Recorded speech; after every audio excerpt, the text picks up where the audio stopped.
আল্লাহ বলেন, যুবকের দল, আমার কুদরতি নিদর্শনের অন্যতম নিদর্শন হলো ওই সকল যুবতীদেরকে আমি আল্লাহ তোমাদের জন্য বানাইছি। সুবহানাল্লাহ।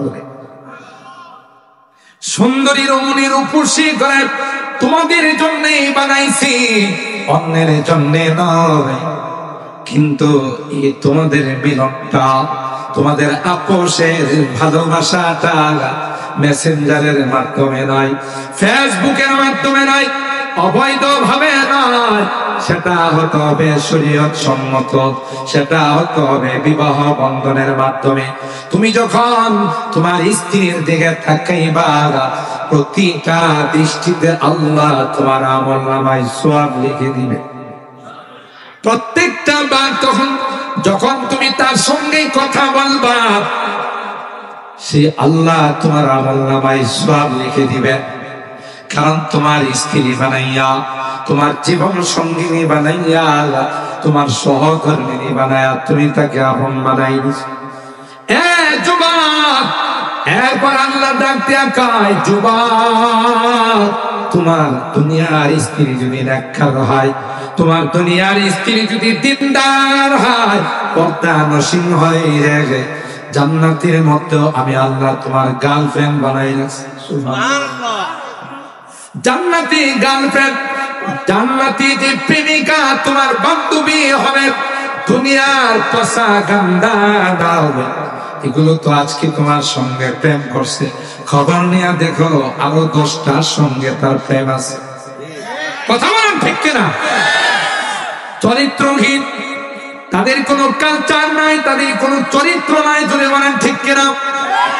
আজকে তোমার সঙ্গে ভালোবাসার নামে তোমার থেকে কিছু চুষার জন্য, তোমাকে চরিত্রহীন বানানোর জন্য আসছে। খবর নিয়ে দেখো এদের চরিত্র ঠিক নাই।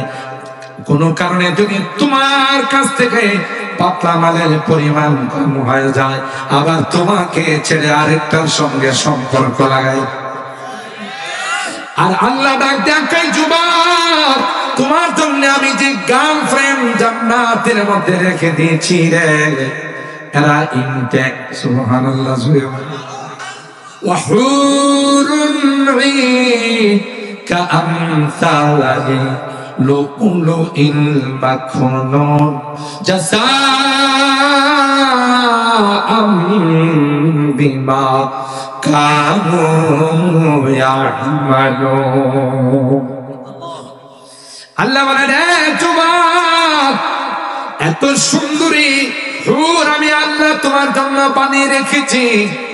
কোন কারণে যদি কনিষ্ঠ আঙ্গুলটা দুনিয়ার মধ্যে প্রকাশ করে, দুনিয়াতে বের করতে দেরি হবে, দুনিয়ার সূর্যের আলোটা মলিন হতে দেরি হবে।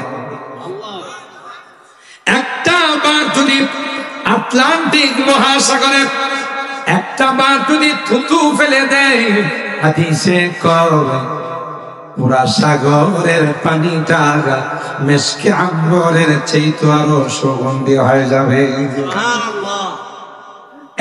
যুবক, তুমি হিন্দি নায়িকাদের গান শোনো, হিন্দি গায়িকাদের গান শোনো, তোমার যে গার্লফ্রেন্ড আল্লাহ জান্নাতের মধ্যে বানাই রাখছে, এই গার্লফ্রেন্ড গুলো তোমার জন্য গান বানাইয়া তোমাকে শোনানোর জন্য তোমার অপেক্ষায় দাঁড়িয়ে আছে। কি গান গাইবে?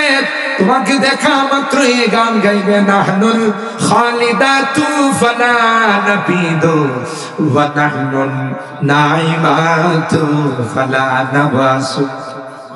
এই বন্ধু, আমি তোমার গার্লফ্রেন্ড, আমি তোমার প্রেমিকা। তুমি তোমার দুনিয়ার বাচ্চার প্রেমিকার মতো নয় যে কিছুদিন পরে তোমাকে ছেড়ে চলে যাব। আমি তোমার সঙ্গে আছি, আজীবন তোমার সঙ্গে থাকবো। আমি কোনদিন বয়স্কা হব না, আমার রূপ এবং সৌন্দর্য কোনদিন কমবে। কথা বলেন ঠিক কিনা? আল্লাহ পাক কেন এই রূপ দেখাইলেন?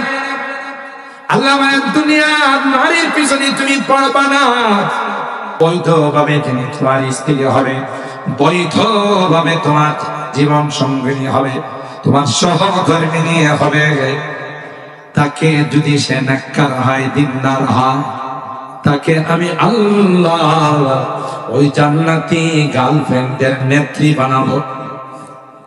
একটু জোরে সুবহানাল্লাহ।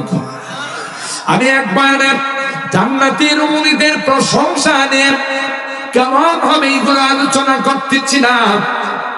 মহিলা প্যান্ডেল থেকে আমার কাছে কাগজ আসে, কাগজ দিয়ে কয়, হুজুর এই আলোচনা একটু কম করেন, কারণ এমনি সংসারের অশান্তি দূর হয় কথা।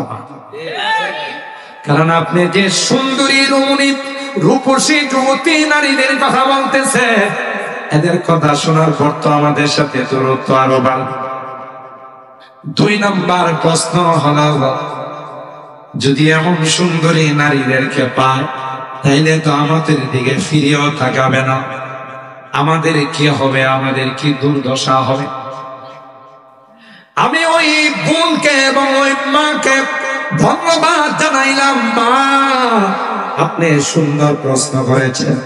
হাদিসে কয়, কোরআনে কয়, তাফসীরে কয়, যদি আপনি নেককার দিনদার হয়ে, আপনিও যদি আপনার সতীত্ব বজায় রেখে, আপনার চরিত্র ঠিক রেখে দুনিয়া থেকে যাইতে পারেন, আল্লাহ পাক আপনাকে ওই জান্নাতি হুর যারা আছে, জান্নাতি নারী যারা আছে, তাদের নেত্রী বানাইয়া তাদেরকে দিয়ে আপনার খেদমত করাবে।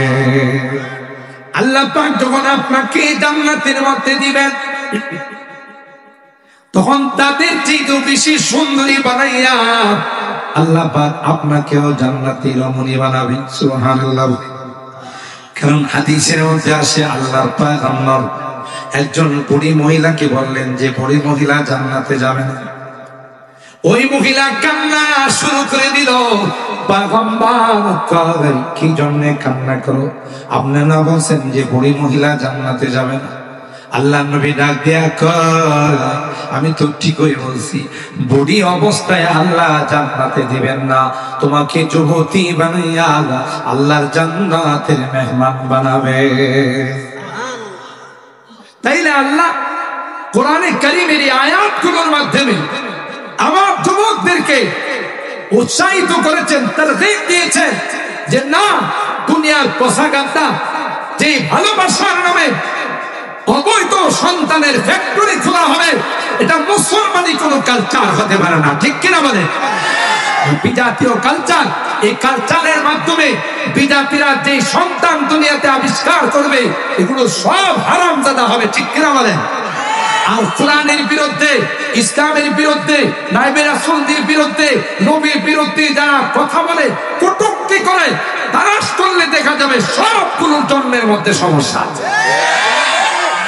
একটারও জন্মের ঠিক কথা বলেন ঠিক কিনা? এই জন্য আমরা কি আজকের মাহফিলে কোন করতে পারি যুবকরা যে হ্যাঁ ইনশাআল্লাহ আমরা এই বিজাতীয় কালচারে পা দেব না, আমরা এই জাতীয় কালচারের মধ্যে গিয়ে চরিত্র হনন করব না। ঠিক কিনা বলো? হাত তুলো, হাত তুলো। লিল্লাহে তাকবীর, লিল্লাহে তাকবীর। হাত নামাও। আল্লাহ আমাদের হাতগুলো কবুল করুন।